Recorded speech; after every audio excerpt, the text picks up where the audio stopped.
세상에는 두 가지의 꿈의 종류가 있다고 합니다.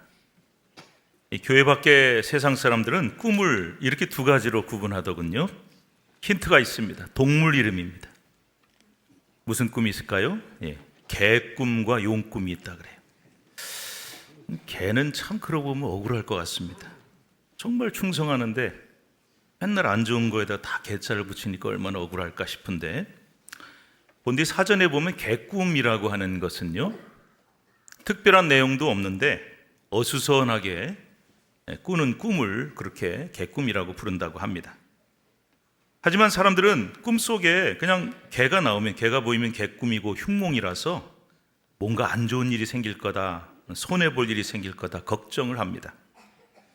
그런데 용꿈이나 혹은 돼지꿈 이런 거는 길몽이라고 합니다. 좋은 일이 일어날 꿈이라고 그렇게 얘기를 합니다. 근데 여러분, 이게 얼마나 허황된 이론인지 모르겠어요. 미신을 많이 의지하는 어떤 사람이 꿈을 꾸고 해몽하기 위해서 점집에 갔다고 합니다. 그런데 이 사람이 점장에게 이런 질문을 했습니다. 좀 엉뚱한 질문인데요. 그런데요, 제가 어젯밤에 꿈속에서 용이 승천하는 꿈을 꿨습니다.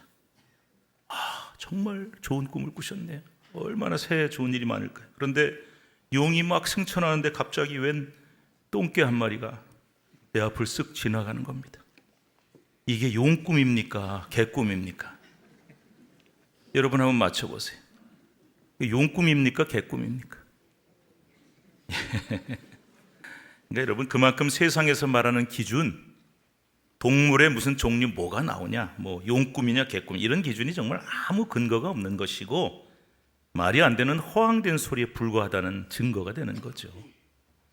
그래서 우리 그리스도인들은 꿈을 다르게 구분합니다. 두 가지 꿈입니다. 하나님이 주시는 꿈이 있어요. 이것을 우리는 비전이라고 부릅니다. 또 하나는 내가 꾸는 꿈이 있습니다. 디자이어, 욕망입니다. 그렇습니다. 성경에는 하나님이 주시는 꿈이 있어요. 이것을 우리는 비전이라고 부르는데, 어느 복음성가 가사처럼 하나님의 꿈이 나의 비전이 된다. 그렇죠? 하나님이 꾸게 하시는 꿈은 나의 비전이 된다. 꿈꾸는 소년이라 불리던 요셉이 대표적인 케이스예요. 하나님이 주시는 꿈을 꿨어요. 비전이었습니다. 그런데 하나님이 주시는 꿈 말고 내가 스스로 꾸는 꿈, 내 욕심과 목적을 이루기 위해서 스스로 꾸는 꿈이 있다는 겁니다. 이것은 비전이 아닙니다. 결국 인간적인 욕망에 불과하다라는 것이죠.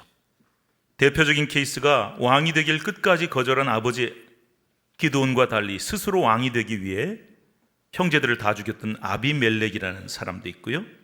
또 아버지 다윗을 죽이고 수단 방법 안 가리고 왕위를 차지하려고 했던 압살롬 같은 사람들은 꿈은 있었지만 그 꿈은 자기가 스스로 만들어낸 욕망이었죠.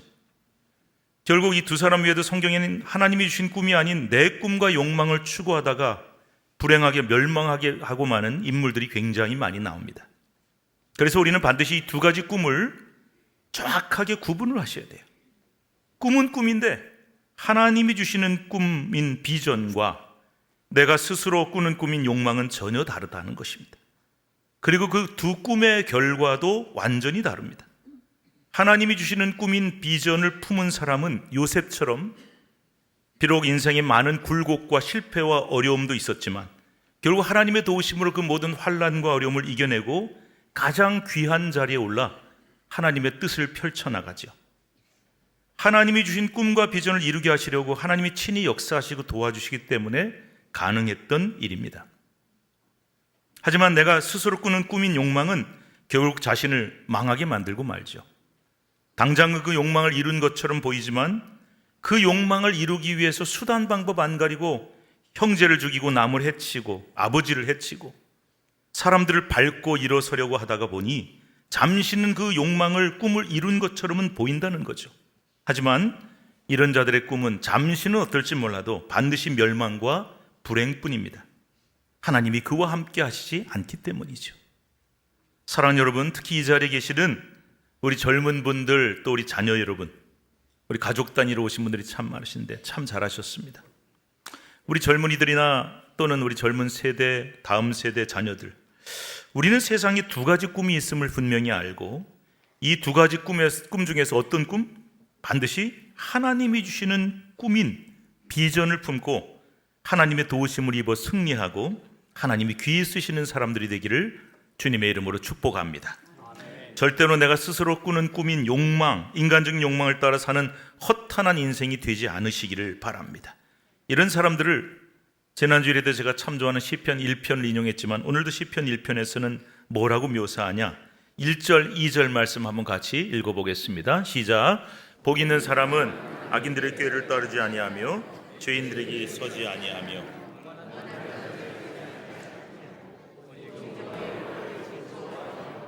그 율법을 주야로 묵상하는도다. 아멘. 성경을 굉장히 잘 읽는 어린이가 있어요. 너무 고맙습니다. 자, 우리 시편 1편에는 두 가지 종류의 사람이 등장하죠. 첫째는 복 있는 사람, 의인. 두 번째는 악인이며 죄인. 그런데 시편 1편은 이 두 그룹을 분명하게 구분하고 있어요. 1절에 보면 악인과 죄인은 어떤 특징이 있냐? 악인들의 꾀를 따른다 그랬습니다. 잔머리를 쓰는 거예요. 죄인들의 길에 선다 그랬습니다. 온갖 수당 방법을 안 가립니다. 오만한 자들의 자리에 앉는다 그랬습니다. 그 자리에 올라가면 안 되는데, 올라가서 잘해야 되는데 교만해지는 거죠. 2절에 나오는 복 있는 사람과 의인은 이런 것들을 세 가지를 따르거나 쫓지 않고 오직 여호와의 율법인 말씀을 즐거워한다고 했습니다. 저는 이 말씀을 이렇게 달리 해석을 해봅니다.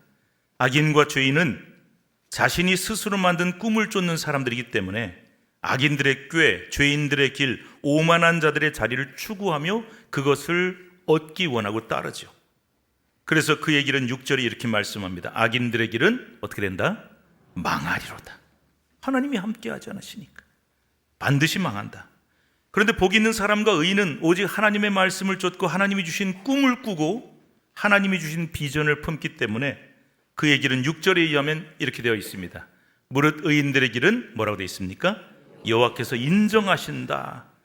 인정하신다. 그래서 3절에 이렇게 결론을 맺고 있습니다. 읽읍시다. 그가 하는 모든 일이 다 형통하리로다. 아멘. 이 진리를 꼭 믿으시기 바랍니다.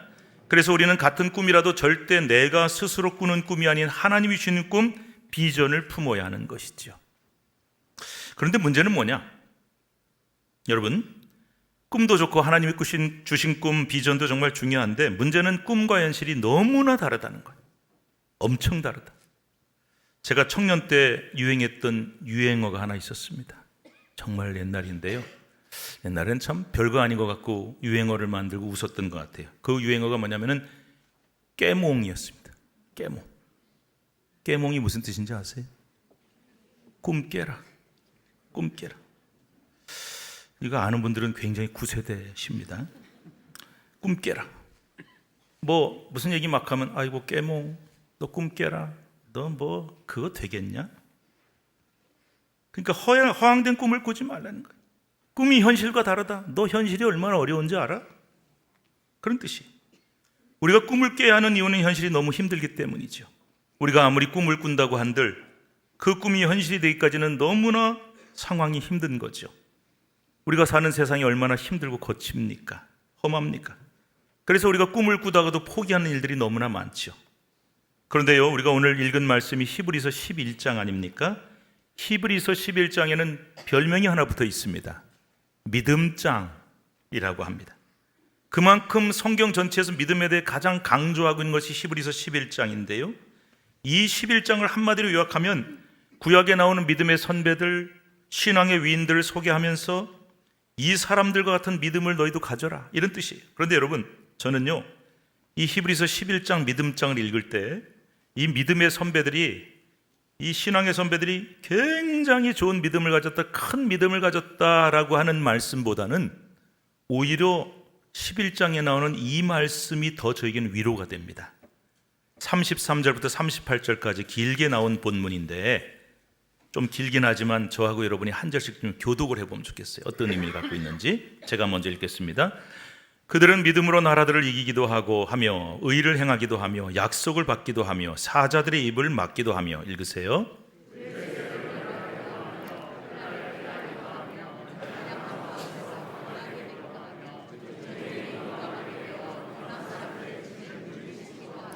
여자들은 자기의 죽은 자들을 부활로 받아들이기도 하며 또 어떤 이들은 더 좋은 부활을 얻고자 하여 심한 고문을 받되 구차히 풀려나기를 원하지 아니하였으며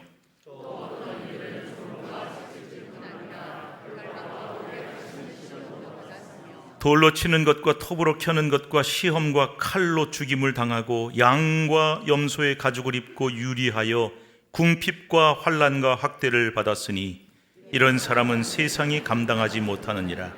그들이 광야와 산과 동굴과 토굴에 유리하였느니라. 무슨 말씀 같으세요, 여러분? 히브리서 11장은 지금 오늘 이 땅을 살아가고 있는 신앙인들에게 이런 질문을 던지고 있는 것입니다. 이런 위대한 믿음의 선배들이 다 편안한 상황에서 그런 믿음을 가졌는 줄 아냐? 아니라는 겁니다. 그들이 상황이 너무나 편하고 좋아서 그런 믿음을 가졌냐? 절대 아니라는 겁니다. 33절 보시면요, 그 믿음의 위인들은 그 믿음 하나 때문에 사자굴에 던져지기도 했습니다. 34절에는 불의 세력, 즉 불에 태워지는 화형을 당하기도 했고요, 칼날에 맞아 죽기도 하고, 35절은 심한 고문도 받았다. 36절에는 조롱과 채찍질과 결박과 옥에 갇히는 시련도 받았다.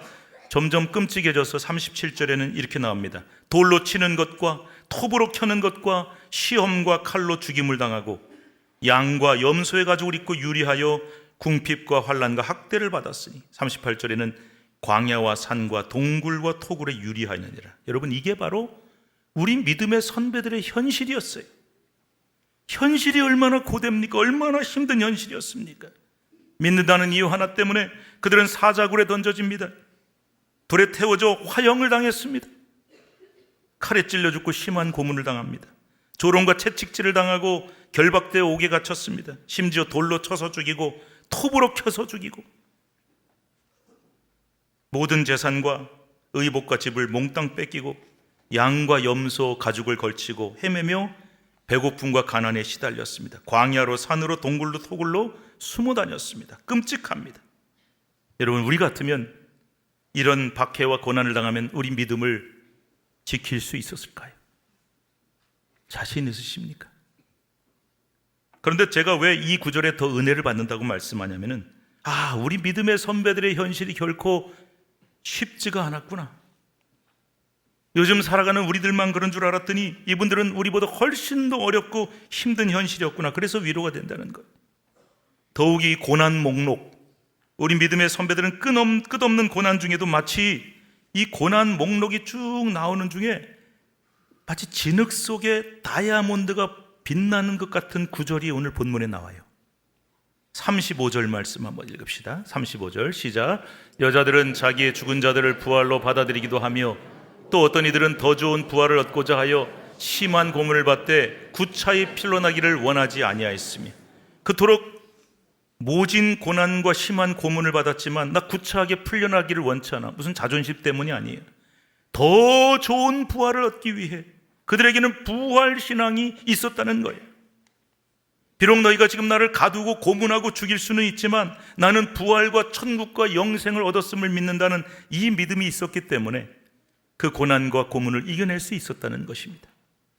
그리고 더욱 결정적인 말씀이 38절 괄호 안에 나오는 말씀이 있어요. 우리 한번 읽어봅시다. 시작. 이런 사람은 세상이 감당하지 못하느니라. 저는요, 이 말씀이 너무나 감동적이에요. 이런 사람들은 세상이 감당하지 못하느니라. 대적들이, 원수들이 우리 믿음의 선배들에게 그토록 박해를 하고 순교를 당하겠지만 절대 그분들의 신앙을 감당하지 못했다는 것입니다. 이게 바로 믿음입니다.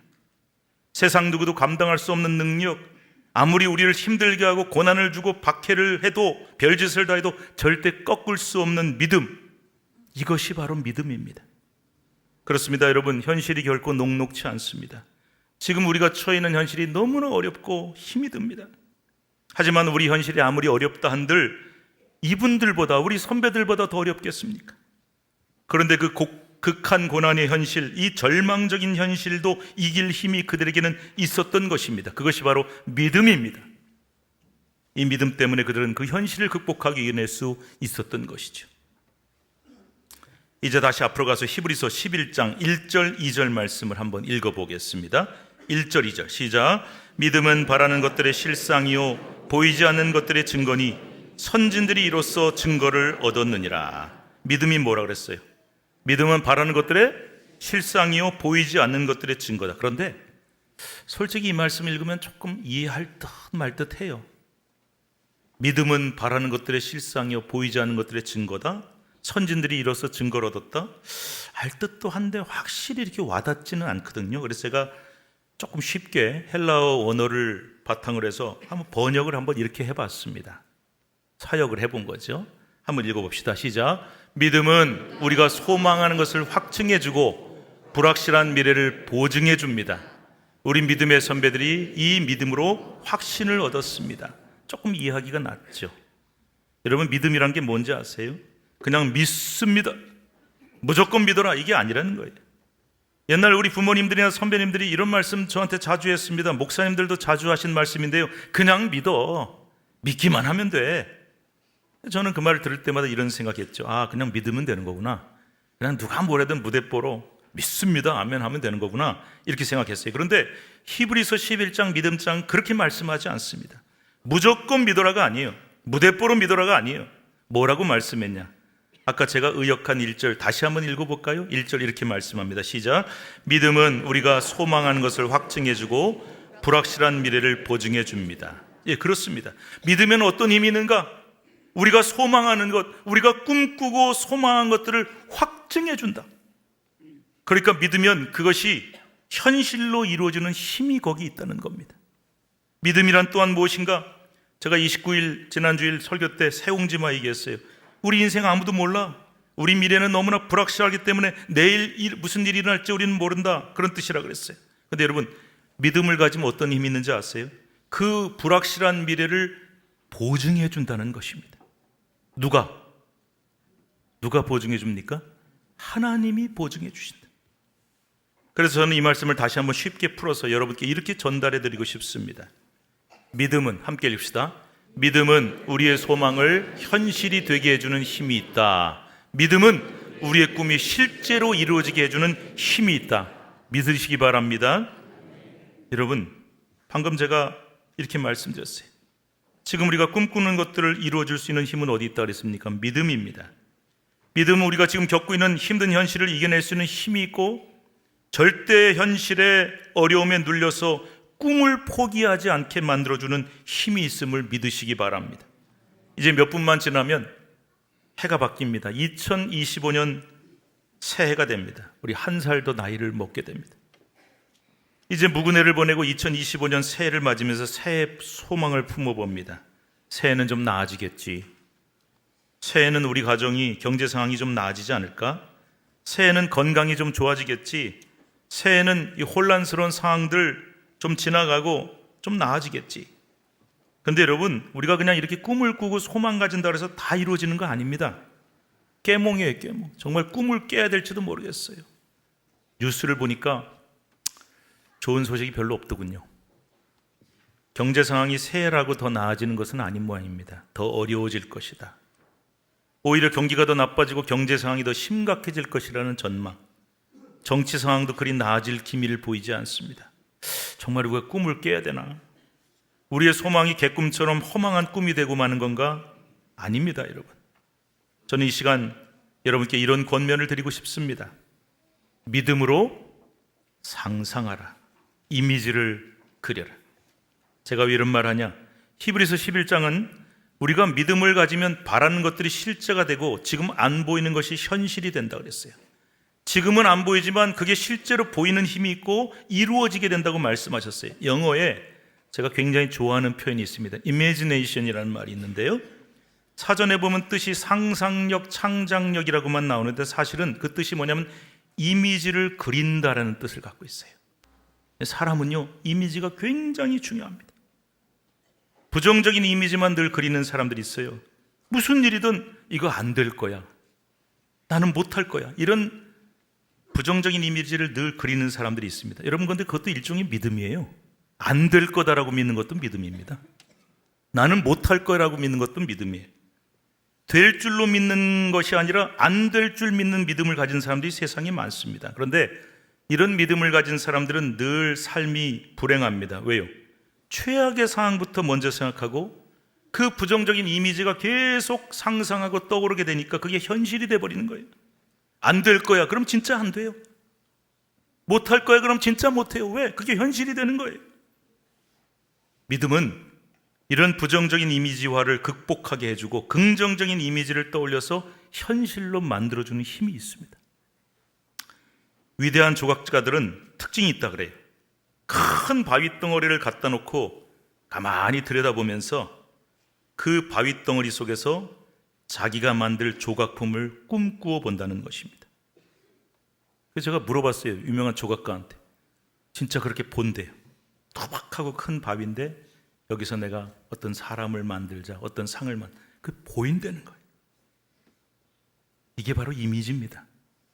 다른 사람이 볼 때는 그저 커다랗고 거친 바위 덩어리일 뿐인데 조각가는 그 바위 속에서 자기가 조각할 아름다운 작품을 미리 볼 수 있다는 것이죠. 믿음도 이와 같다. 믿음을 가지면 앞으로 하나님이 조각해 가실 내 인생의 아름다운 작품을 미리 볼 수 있게 됩니다. 사랑하는 여러분, 새해는 우리 모두가 오직 긍정적인 이미지만 떠올릴 수 있기를 바랍니다. 좋은 꿈만 꾸고 행복한 소망만 품으십시다. 잘 될 거야. 하나님이 풀어주시고 해결해 주실 거야. 이런 좋은 그림과 이미지만 떠올리시고 그것이 허황된 꿈이 아니라 하나님이 이루어 주실 것이기 때문에 실제로 그것을 이루어 주실 것이라는 것을 믿으시기 바랍니다. 그러면 그 이미지가 그 소망과 꿈이 반드시 현실로 이루어지게 될 것입니다. 2025년 새해, 비록 지금 우리 현실은 어둡고 힘들지만 우리 미래는 암울하고 불안하지만 믿음의 주요 온전하게 하시는 이인 예수를 바라보자. 우리의 소망을 현실로 만들어주시는 예수님을 바라보는 믿음을 가지십시오. 그리고 우리의 꿈을 진정 현실로 만들어갈 수 있는 저와 여러분의 2025년 새해가 될 수 있기를 간절히 축복합니다. 기도하겠습니다. 하나님 감사합니다.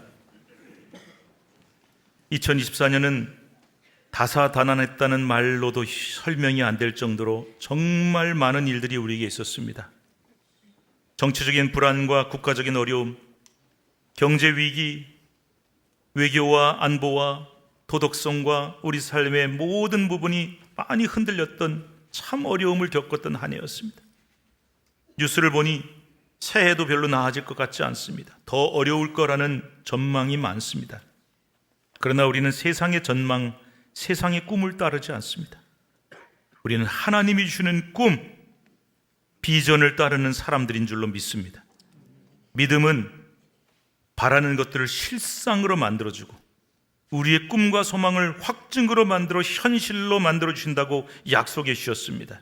절대로 우리는 못한다, 안 될 것이다, 잘 안 된다라는 부정적인 믿음과 이미지를 품는 자가 아닌 하나님이 하실 것이다, 나를 통해 아름다운 작품을 만드시고 우리를 통해 조각을 만들어 가실 것이라는 꿈을 꾸게 하셔서 이 일을 반드시 이루어가는 2025년 새해가 되게 하여 주옵소서. 예수님의 이름으로 기도드리옵나이다. 아멘.